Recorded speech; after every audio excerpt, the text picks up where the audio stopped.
So, so now I go into I believe the history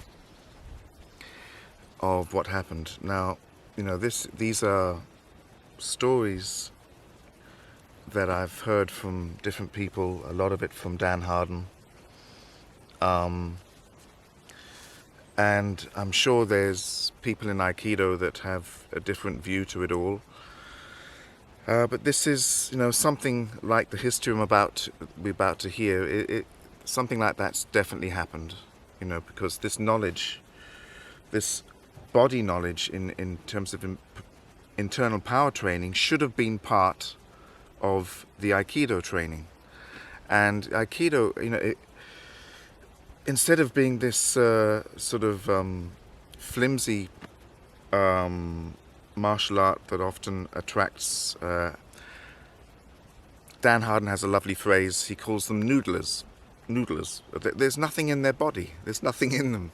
Even when they go to attack you, they wilt like a flower. Just whoo. There's nothing in them. And this, a lot of people are like that who train Aikido. Of course, there are many hardcore, very good people that train Aikido too. And there are a lot of people, let me say, that make their Aikido work for them in real life and in the dojo. But you really have to question, what are they doing? It's not really Aiki. They're not performing Aiki. They're using momentum and force and gung-ho and good technique and timing and other things. But it's not really using Aiki. Because when you use Aiki, it's all about non-collision. It's about doing something with a little effort that has an amazing effect on the other person. And this is because if you do this body training, you're so connected and you're so powerful. This is not some, whimsy martial art anymore. Before the Second World War, they were training really hardcore. It was called Hell's Dojo. And they were doing this body training, and they were, they felt like metal, these people.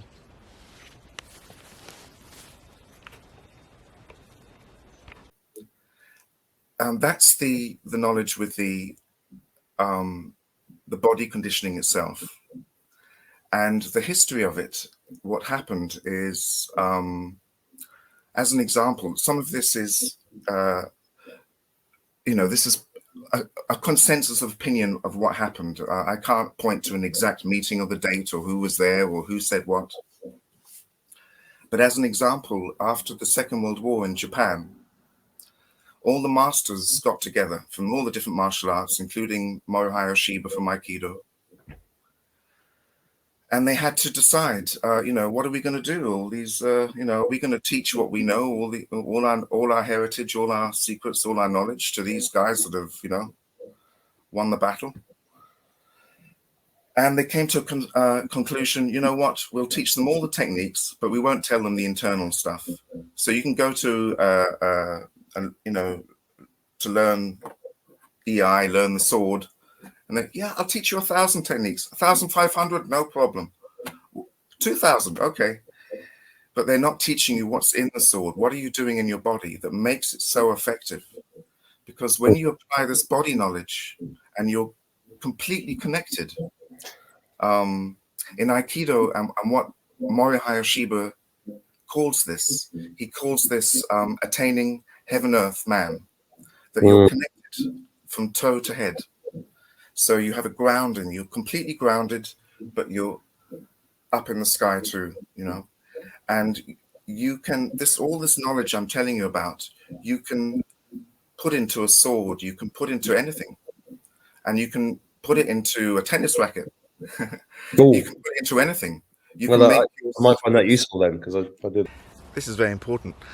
The whole point of this body knowledge, you're when people limit it to something like calling it internal power training, you straight away feel, well, I must be a Tai Chi practitioner or doing Qigong or some sort of Chinese-related martial art. And that's not the case at all. With this body conditioning, what you're doing is you're creating an immensely powerful core, and you're connecting your body from toe to head, so that now if I did a tennis stroke, if I did some kind of tennis stroke, rather than just being the power in my arms and the technique that I've learnt over the years for the tennis stroke, I start getting the power from the ground, and you get more efficient. You don't need to do such a big movement with your tennis racket, because most of it's been done with the body. So I'm sure, once you have this knowledge, you can apply it to your speciality, be it golf, tennis, whatever it is. You can really then, once you start to understand what you're doing in your body, says, hold on a minute, I do moves like this playing tennis. And you can probably drastically improve and your tennis, and certainly the power of your shots and your ability to find balance fast. So I just wanted to say that. That's very important. Bit of tennis. Yes. It sounds like this is like just getting the body. Well, firstly, that meeting you said sounds like the Asian martial arts equivalent of the Council of Nicaea. They're like, well, we'll give a few books of the Bible out, but we'll take the other 800 out so that nobody puts it all together. Yeah. Which makes sense from a kind of. It makes sense from a certain point of view, from their point of view. But also, I'm just reminded of. I've just been seeing this in the mainstream. Obviously, when you're talking, the first thing that comes to mind is Bruce Lee and Hidden Tiger, Crouching Dragon, whatever that's Crouching Tiger, Hidden Dragon, and it's like ballet, isn't it? And I've just been to see Shang-Chi, the Legend of the Ten Rings, which is actually all about this, because the guy with the powerful rings falls in love with this woman in a forest, and she completely whips his ass by being in tune with nature. And as you were describing it, and that's an amazing film, everybody should go and watch, by the way, because that is an awake film. It really is, that Marvel film. And it's an allegory for what's going on with the human race right now, in my opinion. But also, as you were describing it, it reminded me of the torus. The torus field? Yes. Which is basically nature. Everything. Your eye, apples, the universe, the earth is like a big donor energy, self-perpetuating energy field. And that seems like what you're describing there, because the core becomes the energy field. You called it something else. What did you call it? I'm not. Yeah, I call this the core. I mean, you mean the center, the hara? That's the hara. Yeah, or the dantian. There's sort of different names for it. Yeah. So that visually, I was seeing the torus there. Which have you thought of that before? Yes, I have.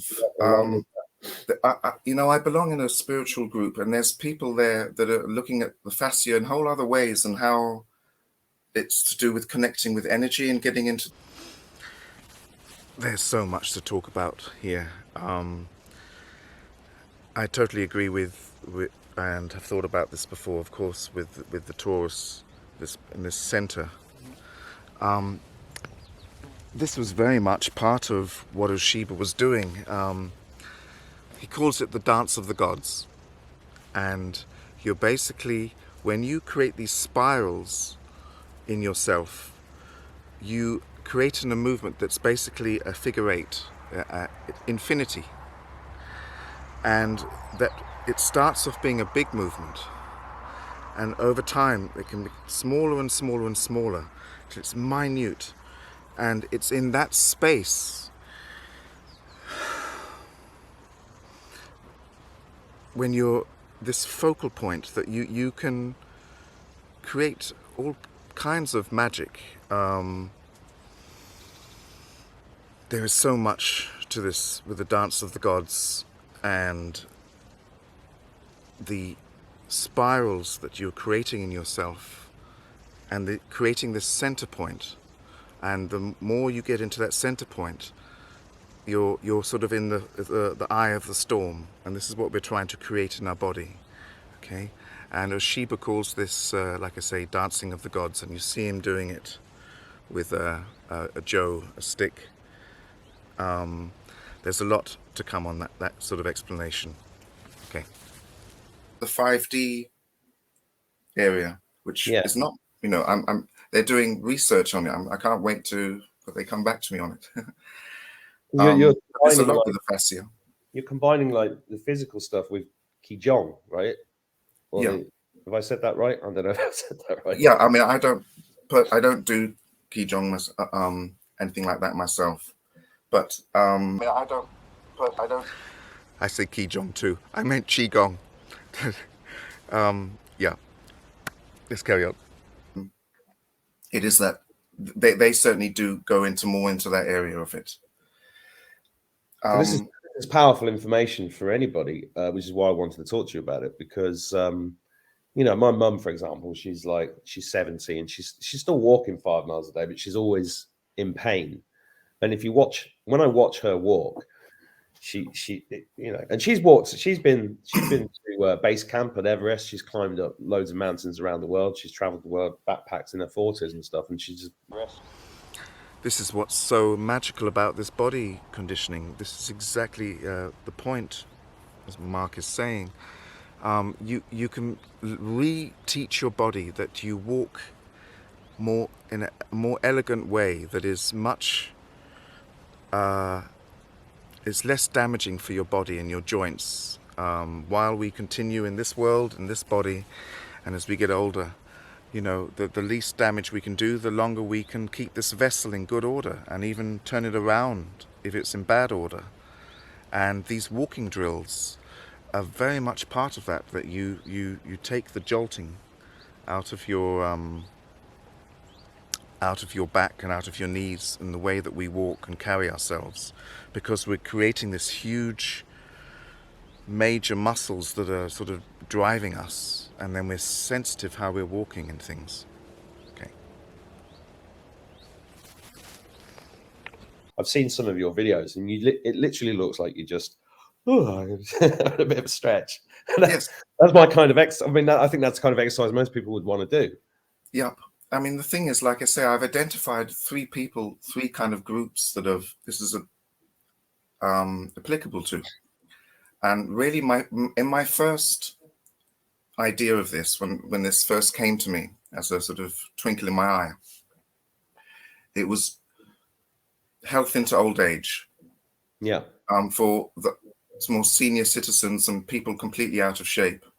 I have one gentleman that I'm helping who, you know, in a personal consultation where I then did some videos for him, space specific to him, exercises you can do in bed and lying down. He's someone that's very overweight and has rheumatism and arthritis in the joints. And, you know, they don't know where to start. And it's just a downward spiral. They're getting bigger and bigger, doing less and less.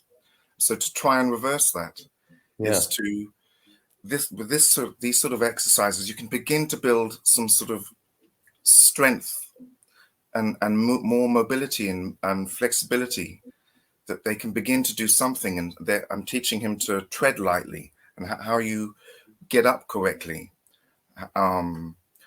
breathing. And so it's just a start, you know, that's not going to make you lose weight or anything, but it's to get your body feeling good again, and that you want to do some exercise, then you're able to do more. And, you know, until he gets to a point where he can maybe do the things that I'm showing, and then maybe do some gentle aerobic, maybe swimming, you know, things like that. So, you know, you can really take people who are in the most extreme situations and help them.